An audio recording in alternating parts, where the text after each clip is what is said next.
And hi everyone, welcome to this 21st Urban AI conversation. My name is Hubert, I'm the founder of Urban AI. What is Urban AI? It's a think tank dedicated to the emerging field of urban artificial intelligence.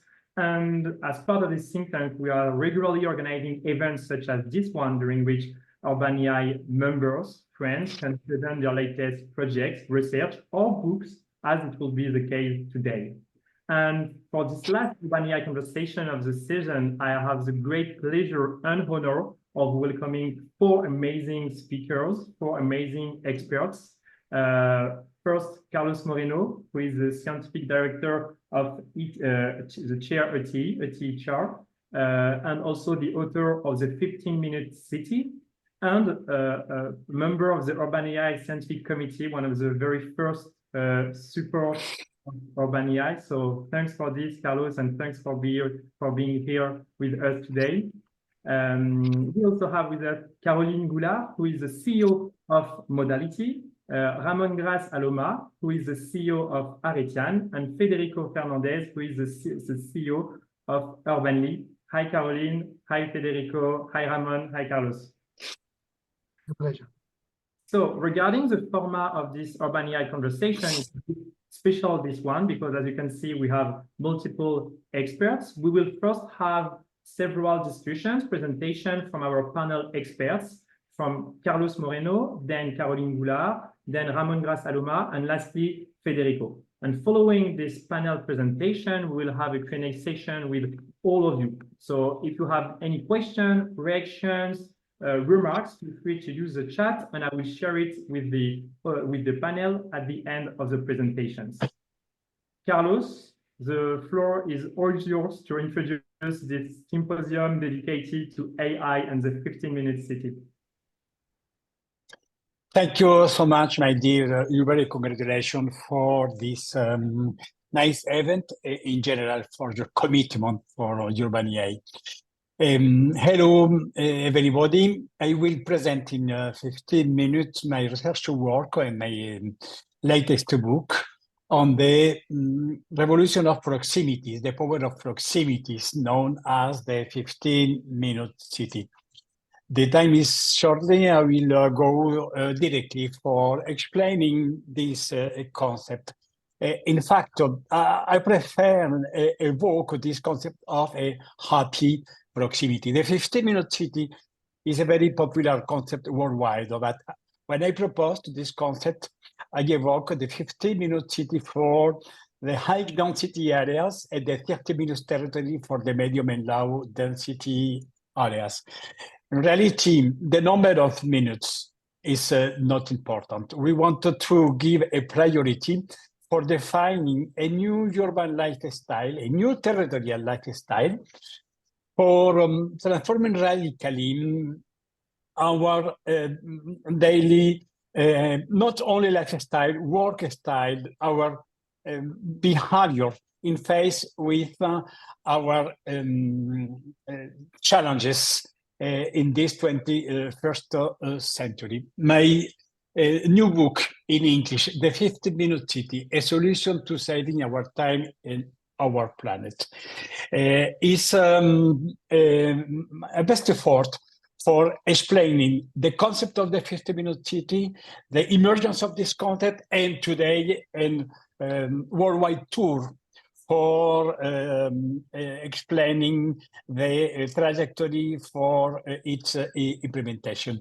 I have dedicated this book to Jane Jacobs, the mother of all butters, our source of inspiration. Jane Jacobs is the American activist that have coined the living city concept. And of course, so today I wanted to pay a tribute to Jane Jacobs. She said conscience is our ultimate weapon. And this is as well one of the targets of my book, to continue to spread this idea, pedagogical, educational, for having today around the world this conscience on the challenges of the urbanism in the 21st century as the ultimate weapon.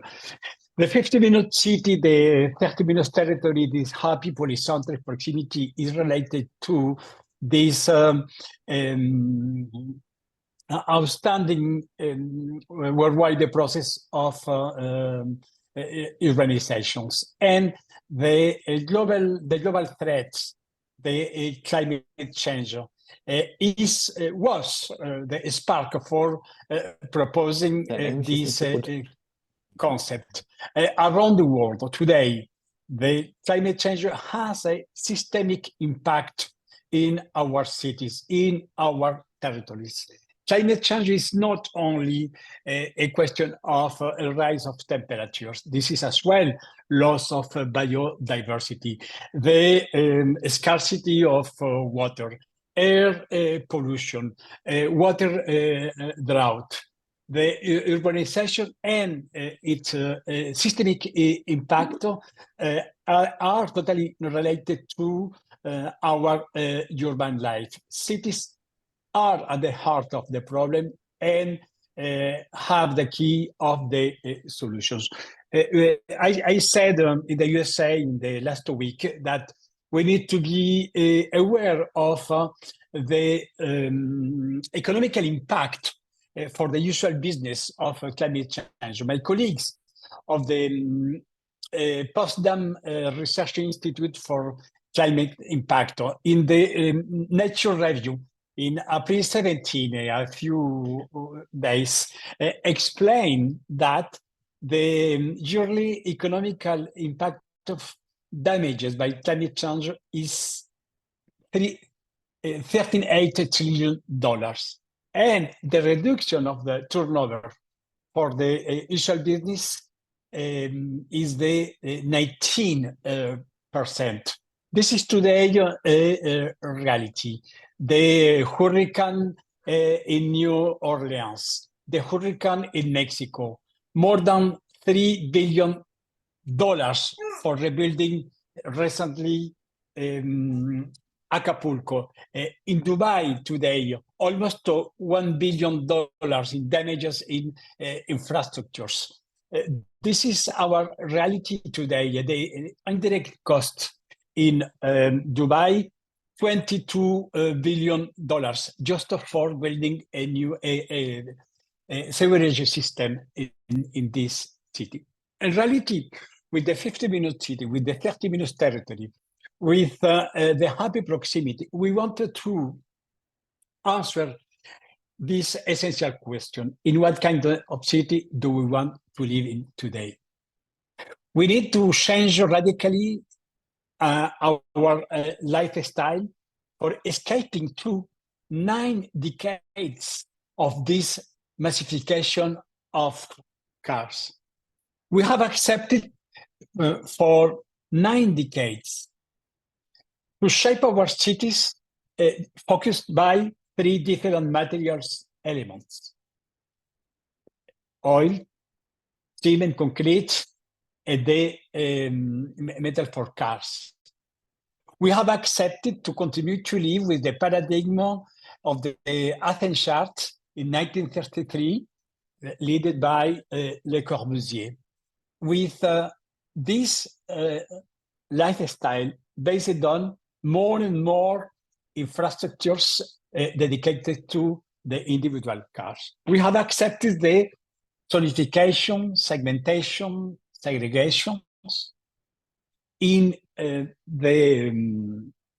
development of, after the Second War, the massification of cars, the corporate business districts, the single use of buildings, the long distances, and to spend a lot of time just for commuting from my home to my office. This is the skyline of Paris, based on the same idea: car dependency, fossil fuels, mass transportation in the very poor condition at the peak hours. This is the skyline of Buenos Aires, exactly the same. And this is the skyline of a city that I like, Ulaanbaatar, the capital of Mongolia. This is totally amazing to have one of the most polluted cities, Ulaanbaatar, capital of the Mongolia, that was the biggest empire in the humanity, the empire of Genghis Khan in the 12th century, the nomadic people, totally in compliance, in harmony with nature. Pollution, in particular, in Ulaanbaatar, is unsustainable. This is the data set of the daily transportations in Bogota, the Colombia capital. 9 million of inhabitants. People, in fact, live essentially in the southwest, overcrowded, but unfortunately should go to work in the northeast. The result of that is the long commute, 2 hours, 3 hours, even 4 hours, just for a daily trip. Richard Sennett said in the afterword of my latest book, distance has become a vice. Long journey, the standard, and we have accepted to decrease our daily quality of life. To the economic have increased as well a new double injustice, the temporal social injustice. This was the research paper in May 2023 of the Argonne National Laboratory in the USA. The social vulnerability with the measure of quantity in access to the different opportunities for explain that globally we have accepted to lose our quality of life. The 50-minute city, the 30-minute territory want us to fight this double injustice. The spatial injustice with the urban sprawl, with the zonification, with the segmentation, and this temporal injustice, the loss of our useful time. With the economic inequality, these three elements are the component of the new social vulnerability in the 21st century. The 15-minute city, the 30-minute territory today, both are a powerful leverage for fighting against this massive and worldwide social vulnerability in cities. I'm not the first guy to propose this trajectory, this path. I am in the legacy, in the trajectory of a lot of thinkers and doers that have proposed in parallel with the massification of the automobile, in parallel of this zonification, segmentation, this spread of the Athens chart and other trajectory. And today, based on the living cities concept by Jane Jacobs, we have proposed in the second decade of the 21st century this new urban and territorial framework for contributing with the new different relationship between the urban space and the useful time. Jane Jacobs said, a city is alive. One, we have everywhere, anytime, a choice, the multiplicity of choice without having to depend on a car. The 50-minute city, the 30-minute territory are two new models for open this massive dialogue on urban models with the new practices in a global scale. We have proposed a way innovative for reconciling this question of sustainability with the ecology, economy, and social positive impact in this urban world and crisis. For the ecology, we need to regenerate our resources for reducing our CO2 footprint to preserve our biosystem. With the economy, we need to relocate employment, to regenerate more short circuits, to have more local employment, local skills. For the social impact, we need to regenerate more social links to revigorate our neighborhood. When I have proposed this concept in 2010, a lot of people said, Carlos, it's a very nice research, but this is a total utopia. Today is not the case.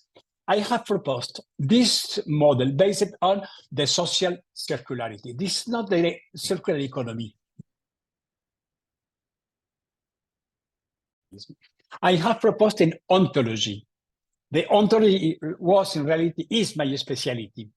The ontology was the basis for my contribution in the technological smart cities. Today, I have proposed this ontologic model based on theoretic knowledge with 6 essential functions: to live, to work, to supply, to care, to learn, to enjoy. We have proposed 3 new indicators of the well-being: my personal well-being with my family, my sociability well-being with my neighbor and my work colleagues, and my sustainable ecological well-being, my CO2 footprint, and the otherness. I have proposed this matrix of the high-quality societal life for proposing this new trajectory, more habitability in a polycentric city based on these short low carbon distances, for regenerating in a polycentric city this new capability for mixing function and for mixing more social categories. The trajectory with the 50-minute city, with the happy proximity, is a massive mixity in the rainbow of the high quality social life. The Asian chart, the Le Corbusier paradigm, have separated colors by the zonifications. We need to integrate these colors, to mix a 2, to mix a 3, to mix a 4, to mix a 5, to mix this color in a new local urban plan, with a new territorial urban plan, in a polycentric way. We have defined with our European colleagues in the Driving Urban Transitions program 8 essential principles of the 50-minute city: proximity to essential services, organic density with the more organic materials, a massive mixity of users, more public spaces with the high quality, an efficient public transportation, active low carbon mobility on foot or by bike, inclusivity, and ubiquity for using technology, including AI. This is very important for offering a lot of different services using these new technologies, and this is very, very important. And I'm very happy to share with my colleagues the different ways for that.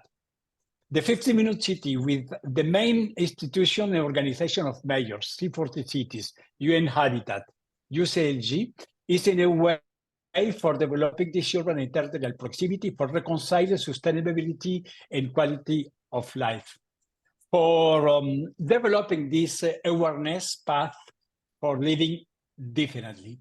With my colleague, Paul Krugman, the Nobel Prize, the Economic Nobel Prize, we have started for 1 year an intensive work for including in the trajectory of the 50-minute city, the transformation of work, for developing the new localizations and the nearshoring.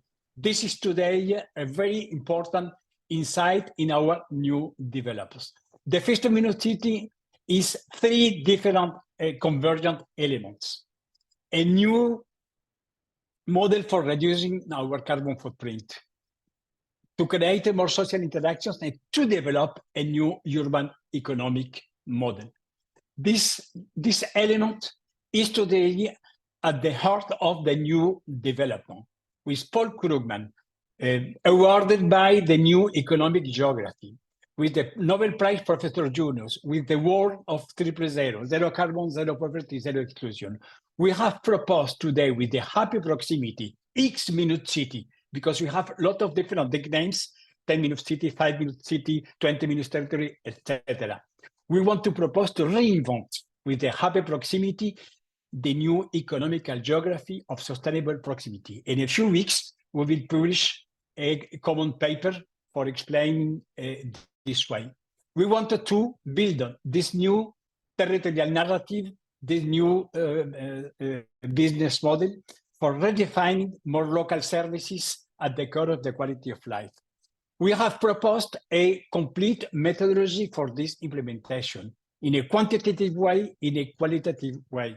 In a quantitative way, Federico, the urban list, could explain our project in Buenos Aires, for example, and to define the new adaptive isochron for adapting the isochron, the distances to the different profile of cities and dwellers. And we have developed this new pedagogical tool, the proximity frescoes, for having the desires and involvement of cities and dwellers. Just for finishing, I want to say that this concept is today a framework for implementing with this methodology different customizations in different countries. In Europe, we have today the very powerful driven urban transitions call for proposals for the second year. In Paris, we have developed the new Paris local urban plan based on a lot of different projects for transforming concretely the economic, ecological, and social implementation of this model with the new district, with the new centralities, with the new polarities. In a lot of different cities, in Milano, in Europe, in the USA, in Cleveland, in Buenos Aires, in Mexico, in different districts of Mexico, in Africa, in Sousse, in Tunisia, in Australia, in Melbourne in particular, in the Victoria State, in China, in Scotland, with the new national program, 20 Minutes Neighborhood, in the Ile-de-France region, with the new strategic program, the Ile-de-France, the 20 Minutes Ile-de-France, even in ruralities, in the south of France, 5,000 inhabitants, in Poland, 50,000 inhabitants. I want to, for finishing, to invite to join the new Global Observatory of Sustainable Proximities for federating all different actors, researchers, cities, and economical private sector for taking part in this global movement. Thank you so much. I'm very, very happy to take part in this session. Thank you, Uber. Thank you, my three colleagues, for your great insights that follow now. Thanks a lot. Thanks a lot, Carlos, for this inspiring and holistic presentation. Keeping in such a limited amount of time all the richness of your concept is definitely not easy. And this is also why there is your book, The 15-Minute City, that is now available, and where you are detailing all these concepts, methodology, ontology that you were just introducing. And now we are going to explore with our experts how AI can also be used to empower this vision to create walkable city proximity. And we'll start with you, Caroline. Caroline, you're the CEO of Modality, and the floor is all yours. Hello. All right. So very happy to be with you this afternoon. So I'm going to talk about 15-minute city, but maybe trying to illustrate with some use cases. So first, let me share some thoughts about what do we need to improve sustainable mobility in our territories. Very, very often when I talk with people in the cities, with people in authorities, local authorities, they very often say, we do not have enough data, we do not have accurate data, we don't precisely know how people are moving, and that's a problem to plan very accurate infrastructure for sustainable mobility, because we don't really know how people are using the transport and so. And that's always, it makes me feel a bit uncomfortable, because do we really need more data? Of course, if if we imagine a city where everyone is tracked all time, where we exactly know how everyone is moving from his home, everywhere he's going, of course, we would be able to plan better public transport options and better sustainable mobility. But do we really want that? Do we really want data from systems that are tracking people all the time? I'm not sure. It can be quite dangerous for our freedom. And that's why I like to illustrate that even with the data we already have, we can already improve a lot the way we plan for sustainable mobility, but it requires a change in the angle, in the approach. And that's why I definitely love this 15-minute city concept, because it changed the focus from the infrastructure, from planning the infrastructure, from planning the network, to how people are using those networks, how people are feeling inside the city, how people can live inside the city. And that's the very powerful concept of a 15-minute city. It's less about trying to estimate, trying to measure a result, and more about offering access, offering conditions for people to live their life the way they want, but they can do it without a car. So let's try to illustrate this with some screenshots from Modality, framing the problem not in terms of understanding and measuring how people are using the infrastructure, but what access are we offering to the people to access the city. So let's take a very simple example with two French cities. We have at the left Bordeaux and at the right Nantes. It's two French cities, middle size. It's big French cities, but it's not as big as Paris. They have approximately the same number of public transport lines, bus, tram, and rail. They are both crossed by a river. It's approximately the same size. But something we can already learn in terms of how the mobility is organized in both territories is there are much more transport stations, much more stops in Bordeaux than in Nantes. For example, in Bordeaux, if we consider the city and its suburbs, we have 2 stations per inhabited kilometer square.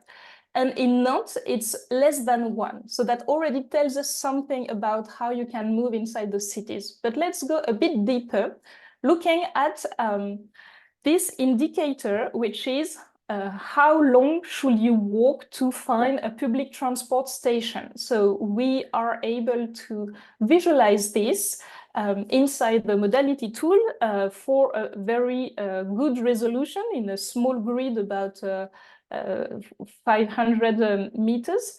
And so you can estimate how many times you take to go to the closest public transport station by foot. So when it's yellow, it means that it lasts us 5 minutes. And so you can find those ways, the places where you need to walk more to find a sustainable option to do without your car. And so if we compare two cities, Bordeaux and Nantes, you see that at the left, there is much more yellow. And in fact, if you make the average for the whole city, you have to walk 5 minutes on foot to find a public transport station. Whereas in Nantes, if you consider the whole city, it's 11 minutes. It's good in the center, but as soon as you cross the very close center, it's not enough to allow you to live without a car.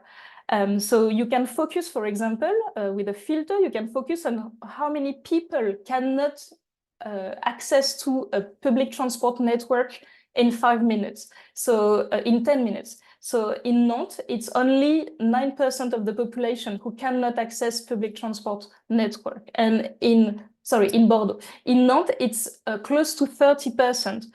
And if you, here I was looking at the figures for a Monday morning, so where there are a lot of public transport options. But if you do the same for the Sunday, so you can see here the difference, here it's the Monday, here is the Sunday, The yellow zone is the zone where you can access a public transport network in less than 10 minutes walk. And you can see that's a huge difference between Bordeaux and Nantes. So again, just looking at what's the situation, what are we offering to people in terms of access is a very good indicator. But we can go a bit deeper, looking at where are the point of interest, because of course you can reach a public transport station or stop, but to go where? So for example, here we have mapped all the hospitals, it's the small pins, and we can calculate for anywhere in the city how many times you are using public transport option, walking or cycling, how many times do you need to reach the closest hospital. And so here it's for the hospital, but you can switch the point of interest for your schools, for your station, for your cinema, for any activities. So measuring access is a good way to understand, are we giving the possibility to the citizens to do without their car? And that doesn't require any personal data. So that's the basis. After that, sometimes there is also always this question when planning something is, will people use my new transport option, my new lines, this new station? If I change the schedule, how people will use it? So trying to guess what will be the impact of a change in the supply in terms of behaviors. And that's always complicated to measure because it's hard to measure. You need to make some investigation. There is not that much historical data. It's complicated to reproduce. And so sometimes we should just try to relax on measuring the impact and try to focus on what new opportunities am I offering. People will use or will not, but maybe if I know with how many opportunities I'm offering, it's still the most important. So let's take another example. Here we are focusing on Paris. Paris, there are some new lines that are under construction in the public transport network. It's a massive increase in the offer since the past years, and it's going to be the case for the next 5-10 years. What are the impact of this change? So there is another option in Modality where you can calculate some isochron map. So you click on somewhere and it calculates how far you can go from this point. So here you just have to click on the map and it calculates. Here it's where you can go in 1 hour, 60 minutes, but you can switch 60 minutes for another amount of time. And you can also change if you want to see starting from this point or arriving at this point, and so that's very convenient because isochron map is sometimes a bit complicated to calculate if you have to do it by yourself. So here it's already calculated automatically and you can use it and just click on the tool. But what can be interesting is to see how will it change with the new lines that are under construction in Paris. You can estimate how it will change where you can, the place you can reach. So if, for example, if we look at the center in Paris, who can come to the center in Paris between nowadays and with the new lines in 2030, you can compare the access and you can see here in the map in green, it's all the people who will gain access to the center of Paris without being forced to use their car, thanks to those new lines. And so that's the example of trying to measure the opportunities we offer. So you can see it's massive for some places, the new opportunities that's going to be offered with those new lines, in particular for the suburbs, the close suburbs. And so that's why, even if we are not able to measure, to anticipate how people will use it, it's always a good to be able to estimate, are we offering more opportunities to live without a car, to go to work by public transit and so. So just to conclude, not to be too long, just what about artificial intelligence in this? Because what you have seen inside Modality, that's a lot of calculation, and we are using a lot of algorithm. We are using a lot of open data and algorithm, but we are, for the moment, we are not using the full potential of artificial intelligence, but we are starting to play with agent-based modeling to try not to get some reliable data about how a population like the one we are studying can move without using tracking data. So it's like replicating a population that looks like exactly the one in the city we are studying. And given the information we already know about where are the jobs, where are the inhabitants, where are the activities, trying to estimate how a population like this can move. And this is where artificial intelligence can help a lot, adding some more insight without adding more personal data. And maybe I can come back in a few months to share with you the result of those investigations. So thanks a lot, Hubert, for inviting me to present this. Thanks a lot, Caroline. We are definitely looking forward to seeing the results of your investigation. And thanks for presenting Modality. You were talking about economic opportunity, and it's definitely related to Carlos Moreno presentation, when especially Carlos was talking about social inequalities and how the 15-minute city concept can address those urban issues. So we clearly have a strong connection here. Ramon, it's now time for you to present Aretian and also how you are using AI for the 15-minute city. Ramon, to introduce you again, you are the CEO of Aretian, and you are also the author of an amazing book called City Science: Performance Follows Form. Ramon, the floor is all yours. Thank you so much, Hubert, and it's a pleasure following Carlos and Caroline in the presentation today about the 50-minute city problem. I'm going to be sharing the screen, and Hubert, we can confirm that you can see it correctly, right? Yes. Fantastic. So I'm delighted to present today on behalf of the Aretian team out of Harvard University, and we will be presenting essentially some of our research developed both at Harvard, but also the practice through Aretian, developing boutique urban design and economic development projects around the world based upon city science principles. This is the core team. At the moment, we're expanding, but the core team here in Boston, and obviously all of them have been making significant contributions to the models after Jeremy and I founded the company a few years ago. So the focus for today's session, following Carlos and Caroline and before Fede, is to essentially introduce some of the frameworks and the results that we've got when we evaluated the 50-minute city standard problems around the world.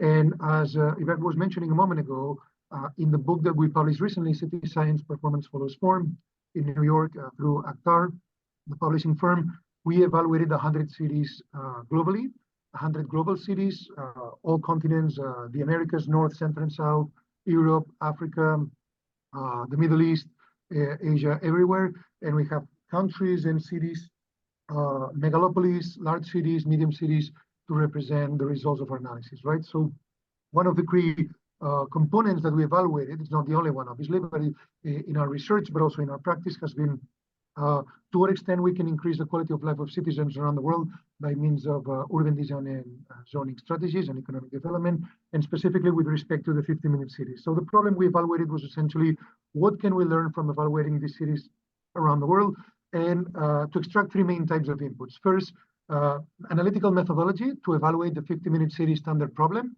Second, identify the key ingredients and dynamics behind the success to achieve those standards. And finally, identify lower bound thresholds or quality assurance thresholds for different cities, depending on their population, their location, the physical constraints, et cetera, right?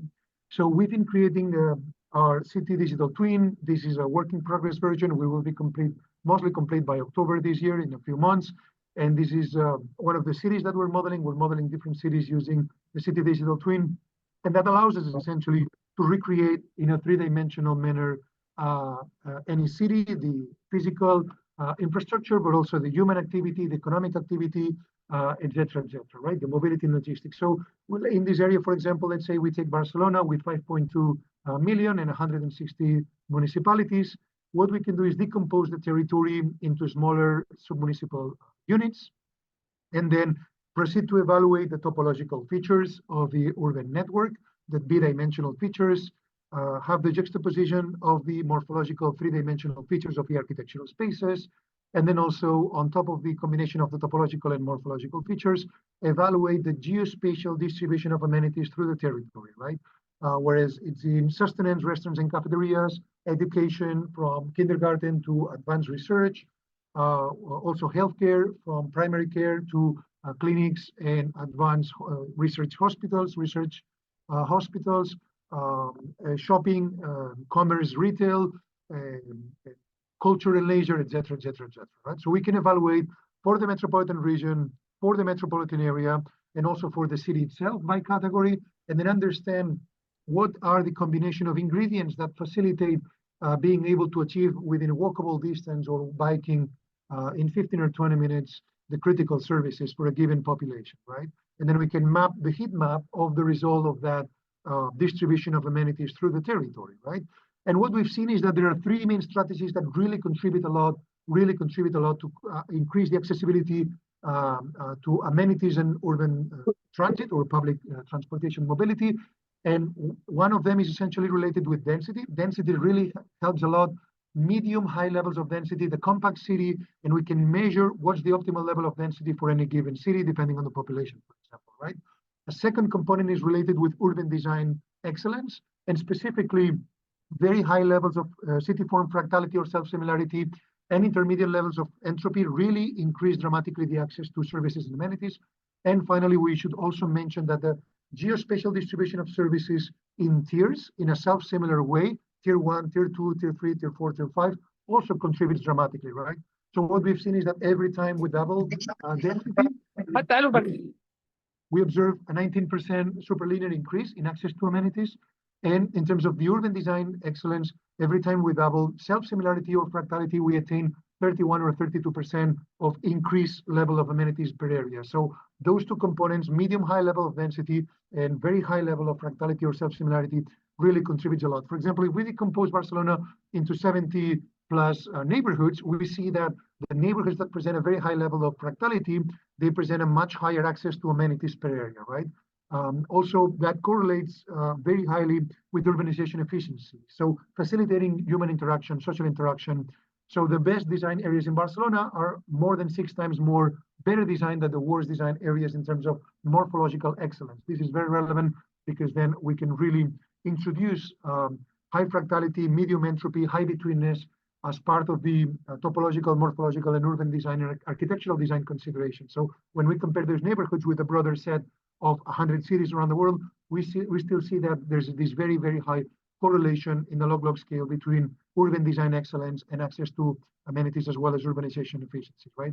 So that it's proven around the world. When we evaluate Bosch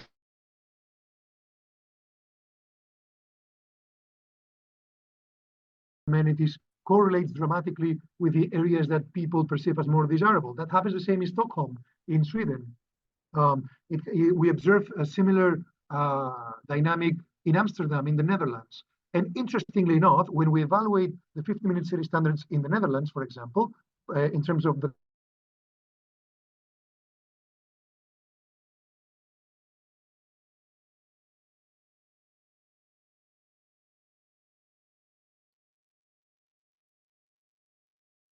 Ramon, I think we lost your... with success. Okay. So just to summarize the results, one of the things that's critical is that we observe that 44% of the variance in pricing in real estate is highly correlated with those components. So we can apply the same logic to the mobility components or mobility accessibility, and we can also apply that to a 3D environment in a 3-dimensional setting for any of the cities that are being considered for the future. So in summary, high levels of fractality, intermediate levels of entropy, high levels of straightness and betweenness, and a geospatial distribution of amenities using tiers 1 through 5 for education, healthcare, culture, and businesses and innovation contributes dramatically to achieve the 50-minute city standards, and we can identify lower bound thresholds that can serve as quantitative thresholds for the distribution of these activities throughout the city. So thank you so much, and I'll be delighted to contribute at the end. That's amazing. Thanks a lot, really, Ramon, for this super inspiring presentation, for presenting all the work you are doing with Aretian to develop this methodology, this framework to assess urban accessibilities and other fundamental urban features that at the end allow to create better and more sustainable cities. So thanks for your presentation, Ramon. And to conclude, Federico, you are our final speaker of the panel. You're the CEO of Urbanly, and the floor is all yours to present how you are using AI for 15-minute cities and walkable cities. Yeah, thank you. Thanks, Howard. I'm really glad to share the panel with all these wonderful professionals. And in particular with Carlos, we shared a project last year, and I want to start showing a bit the results of that project, just to illustrate what he explained very well in theoretical ways. So we collaborated in this project in Buenos Aires that was about the pedestrianization of streets, so about walkability and different criteria to get to that. But part of the criteria was to compute these HQSL indicators of the 6 functions that he was referring to. And here we have the indicators for the 6 of them: living, work, supply, caring, accessibility, just for you to see how it looks in, this applied to a big city. This was just one of the criteria, super important criteria, but a criteria in the work that we had to do that was to select streets for pedestrianization. And along those lines, what we did is to generate a way to score all the, many streets that are in Buenos Aires according to different criteria. And one of them, of course, very important, was HQSL, but also the level of crime, noise, trees. At any time in the application, it's possible to apply these weights. Then all the streets will recolor to facilitate the community meetings that were deciding about this particular topic of pedestrianization. Then it was also possible to filter out streets. So adding different criteria, it was possible, for instance, to remove from the options parts of the city where, let's say, work accessibility was not very good. And in that way, get to particular criteria on what streets to pedestrianize. That said, I will now go into another project to show more the work we do with accessibility at Urbanly. And I have to say that we started computing accessibility probably around 2009, 2010, with a colleague of mine, Fletcher Fotai. We were part of the development team that created Bandana, that is, a Python library used for computing different kinds of accessibility.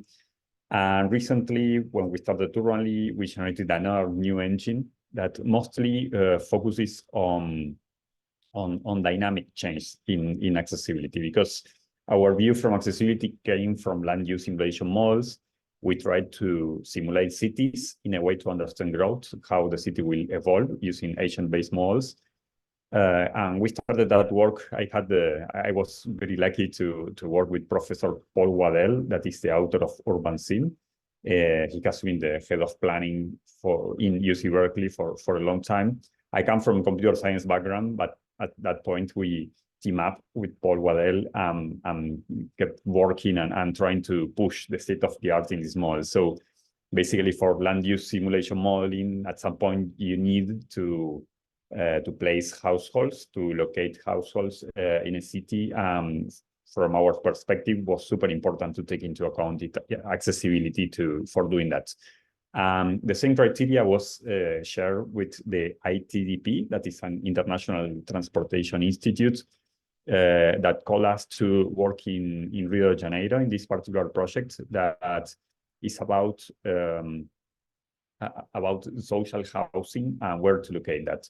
As you might probably know, in I mean, historically, that kind of developments have been somewhat isolated. They wanted to apply an accessibility criteria to create new developments. So we chose very carefully the different accessibility patterns that we wanted to evaluate, both about the amenities and also in terms of the travel time. So you can see here, I think these are 12 different categories that were set by the ITDP as a way to create a score. So let's say they want to build social housing and they want to see where that score along a particular train corridor. This is a 35-kilometer train corridor that we analyze with all the difficulties of getting data in South America and all that. So computing all these indicators, what we did is to, add all of them in a single score to understand what was what were good places to build social housing. But very quickly, what happened is that the city had available parcels, perhaps with not a very good score. So what we try to allow is to dynamically experiment with policy and with scenarios to modify the future accessibility with different infrastructures projects. So in this case, for instance, we are looking into 4-minute walking accessibility to bike lanes. And you can see here, I really draw the bike lane to accelerate the demonstration. When I introduce the new bikeway into the scenario, that is this line here, you can see how the indicators will change. I mean, how the accessibility of the different parcels, because we work on a parcel level, will change and the colors will change. And the same will happen, of course, with the complete score.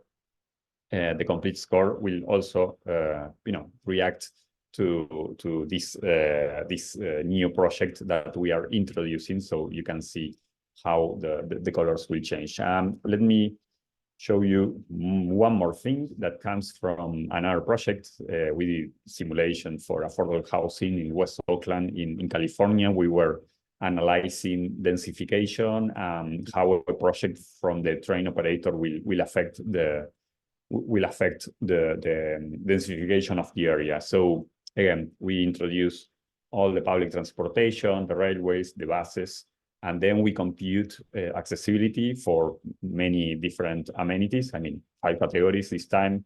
In the application, it's possible to choose the modality, so go from multimodal to pedestrian and experiment with different travel times, like 5 minutes versus 15 minutes.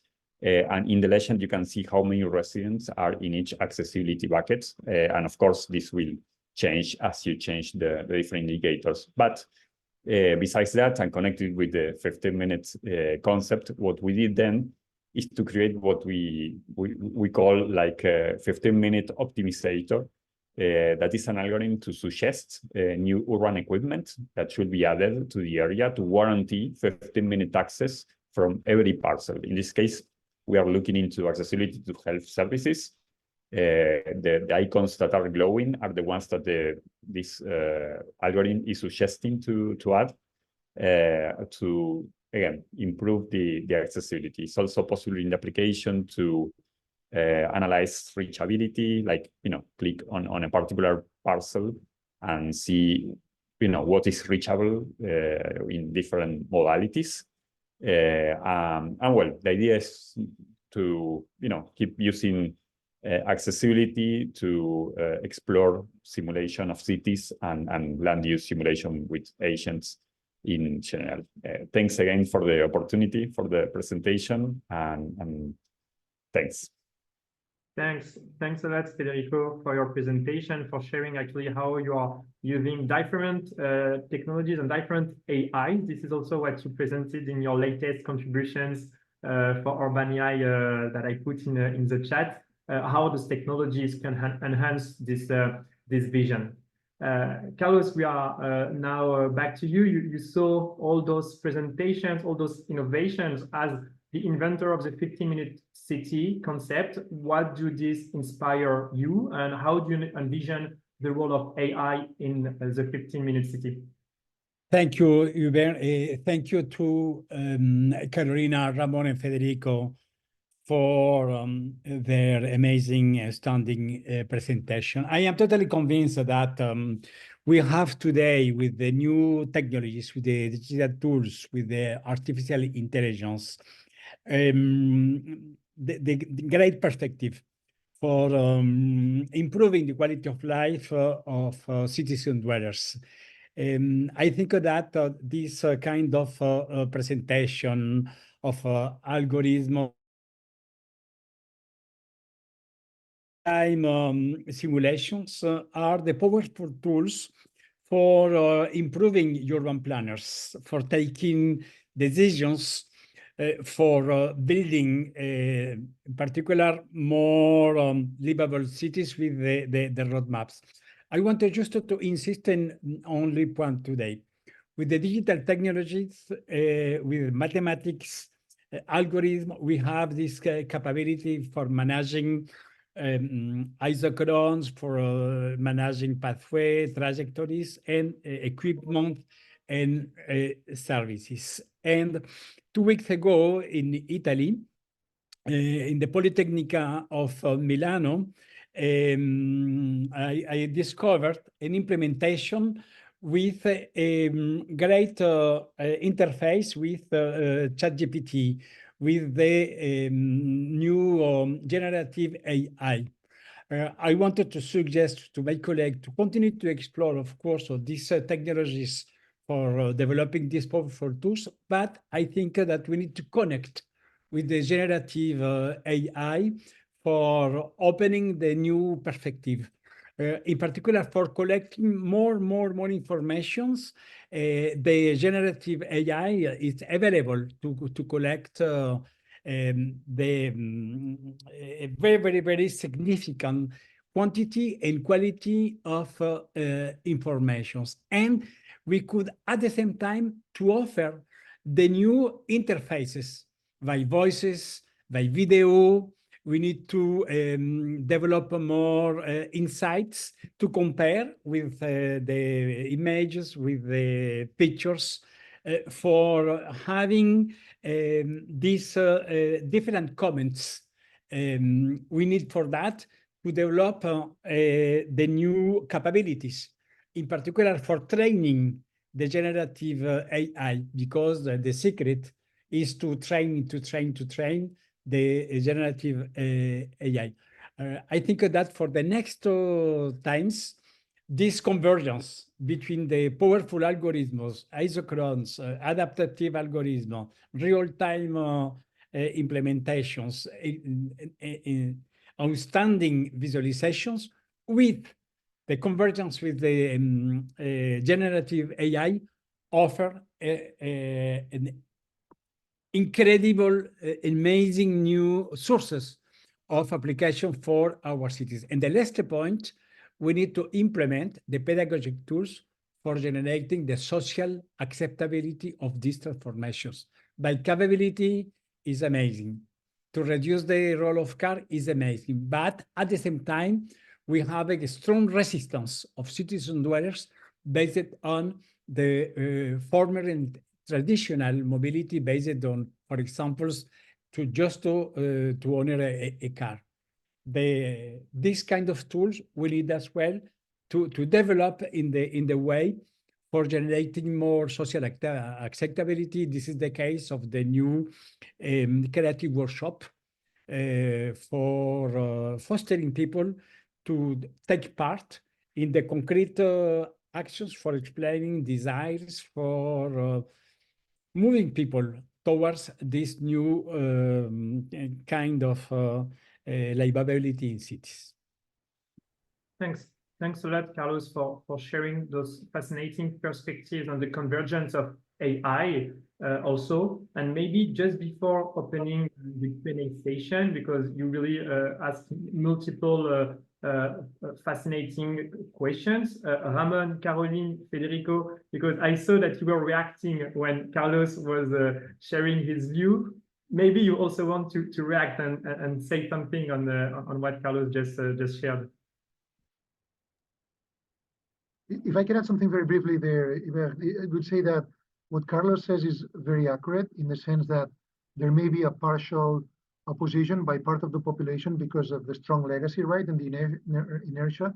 But that's only maybe because of lack of information of some citizens. In reality, well, the people's perception of the areas where the accessibility to 50-minute city quality standards is higher is much higher. And you can measure that indirectly through many ways. One that's very clear and universal is real estate property prices, right? So when you have that both for residential and office and these areas, when you have a concentration of amenities, medium, high levels of density, compact city, beautiful distribution of the amenities, etc., the area is perceived as a much more attractive and much more desirable area to live and to work. So I think maybe it may be subjectively perceived otherwise by part of the population, but the overwhelming majority perceive these areas as being more desirable, more attractive. And the areas that have been pacified in recent years in different European cities or across America or other parts of the world, you see that shortly after people, the local neighbors, perceive that the quality of life of their daily livelihood has been increased remarkably. So I would say that speaks volumes, and it's a good piece of news for further developments in urban AI. Thanks, Ramon. Caroline, you're opening your mic, so maybe you want to also. Yeah, just some openings about urban design, which plays a role also. It's not only about giving access and offering the opportunity. There are some very interesting work about which path do people choose. Do people enjoy a walk or not? And urban design plays a very important role here. So planning mobility, it's also designing cities that are walkable, that are enjoyable. And that's something that is hard to measure. But yes, generative AI can be useful here to develop creativity, to enhance creativity, and as a tool to communicate with citizens and to animate workshops and find a way to make this process a bit more collaborative, maybe.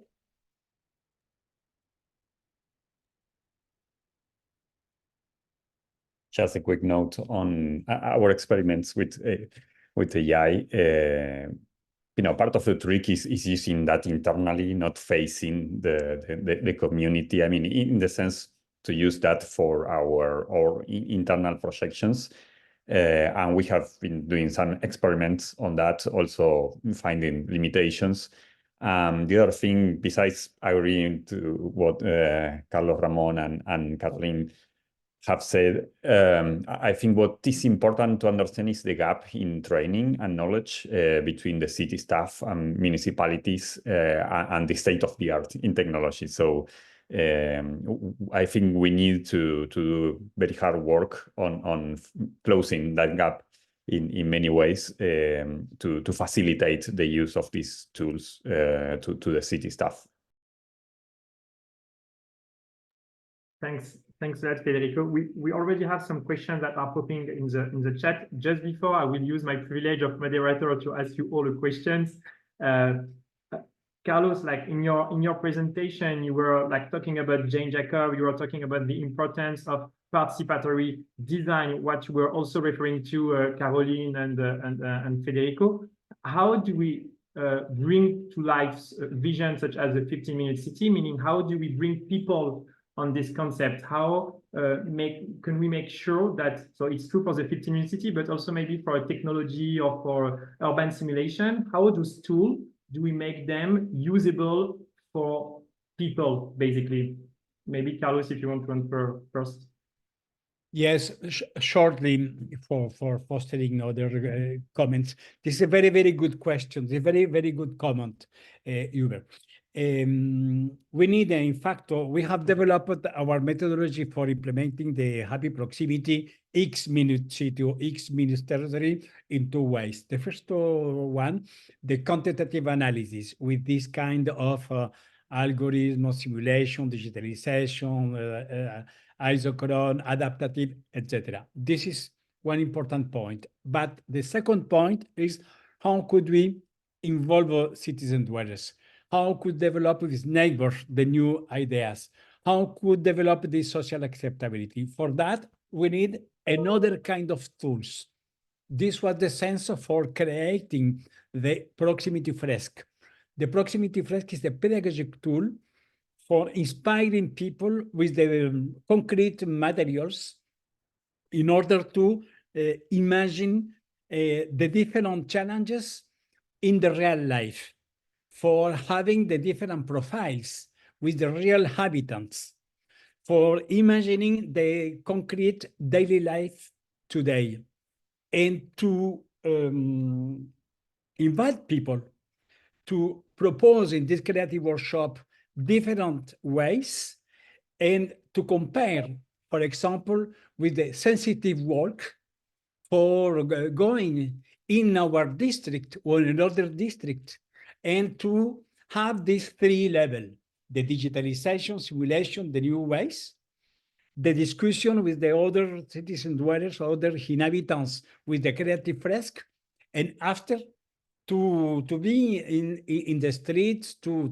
visit the places, and to say, I could transform that. It is possible to change my real life. It is possible to request to the mayor to change this, because at the end, we need to create the program. The real question is today to develop this convergence between different levels of the inspirations, comprehensions, and acceptability for the new interventions. Thanks a lot, Carlos. That's very clear.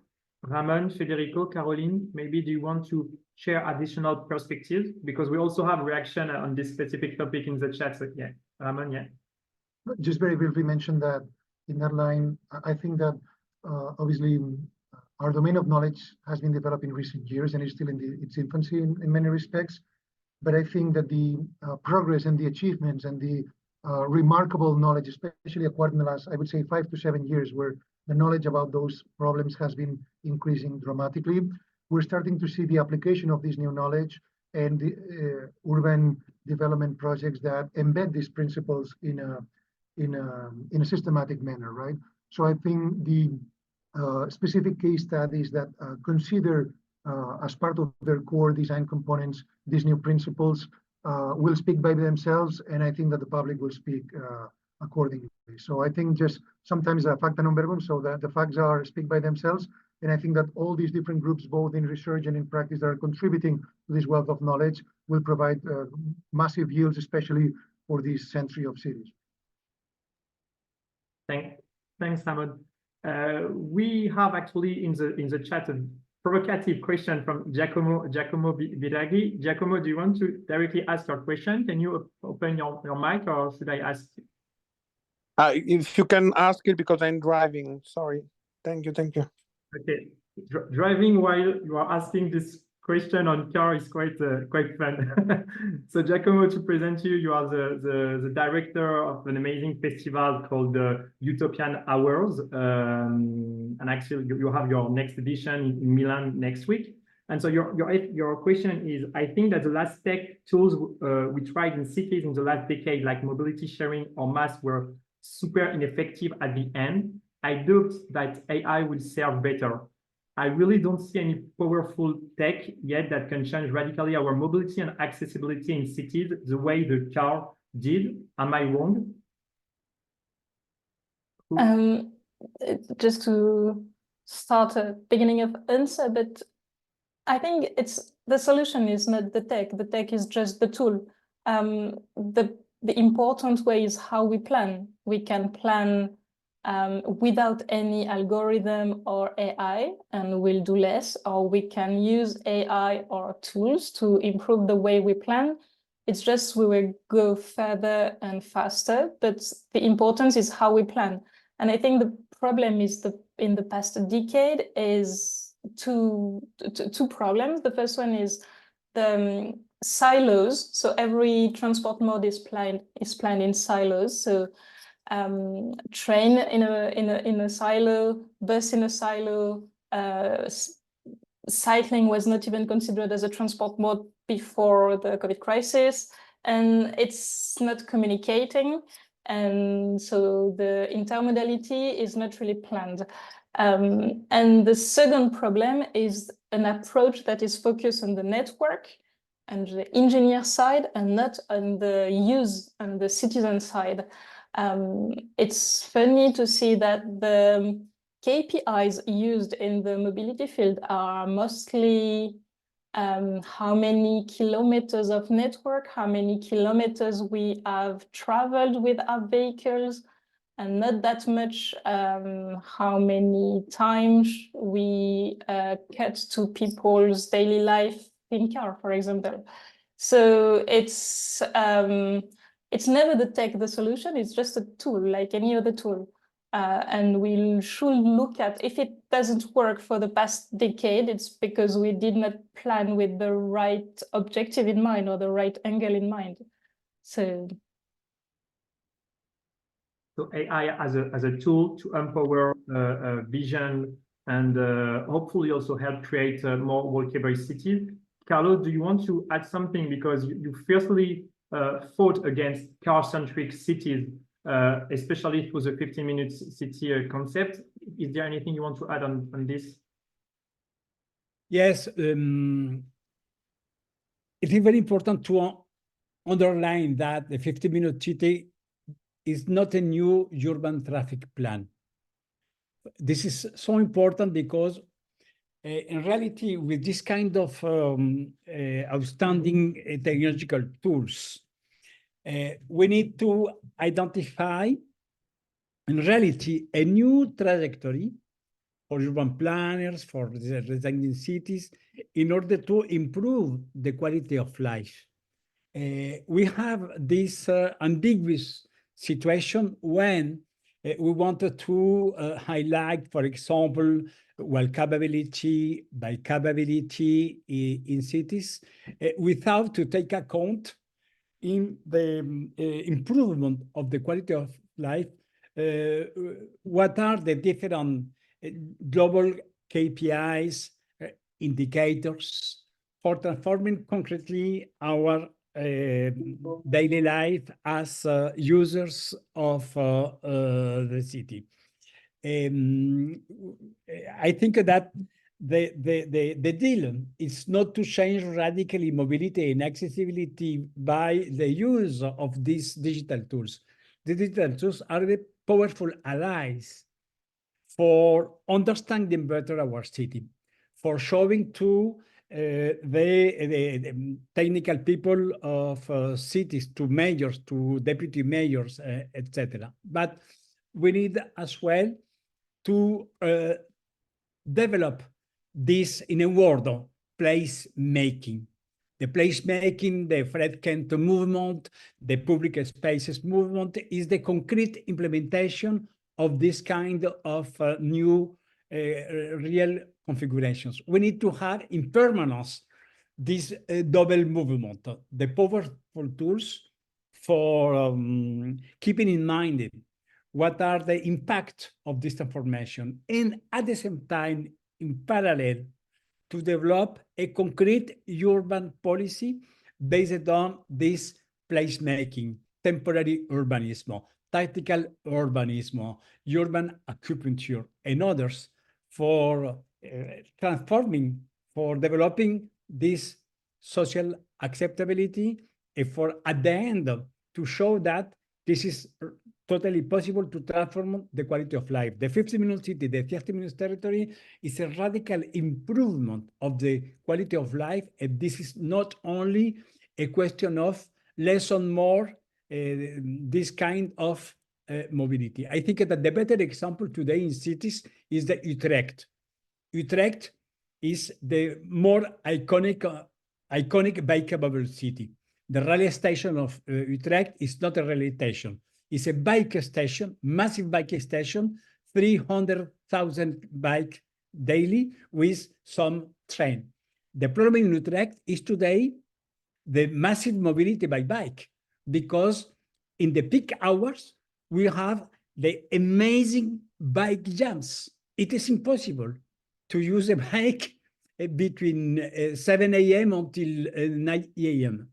The decision with the Utrecht City Council was to implement the 10-minute city for offering more and more local services in proximity in order to avoid these massive people ride bikers in the peak hours for develop this massive desaturation of bikes and to go in this more happy proximity. It is possible to go to the Utrecht City Council website for having access to the 10-minute city Utrecht. And they have developed the new QR code based on the quality of life. This is a really new urban innovation for generating this social acceptability for going in proximity instead of to take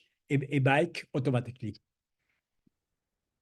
Thanks a lot, Carlos. And that will actually be the final word of this Urban AI conversation. Thanks a lot to all our speakers for this flourishing, for this amazing dialogue and conversations. It was really fascinating. Carlos, your latest book, The 15-Minute City, which is actually already a number one on several domains, is now online and available. And we can also read the papers you are publishing with the ETI chair. Links are in the chat. Federico, yes, here we are. Federico, your latest publication for Urban AI is also available online. The link is also in the chat, and the link of your company, Urbanly, is also in the chat. Ramon, thanks again for being here with us today. Your company, Aretian, which is growing very well. Congratulations for this. The link is also in the chat. Congratulations also for your latest book on city science. And Caroline, thanks again for your presentation, amazing presentation. We know that you will integrate AI in Modality in the coming weeks, months. So we are definitely looking forward to it, and maybe we will organize another Urban AI conversation dedicated to this topic. Thanks to all of you for this Urban AI conversation. It was really a great pleasure. Thanks to all our speakers, and maybe a special thank also to Carlos, who is and was actually the very first support of Urban AI when I was still a student a few years ago. So that's a big thanks to you, Carlos, that we are here today in this conversation. So many thanks for this, for your trust. It's highly valuable. And yeah, take care and see you soon, everyone. Bye. Thank you, very congratulations for your Urban AI. Bye-bye. Thank you so much.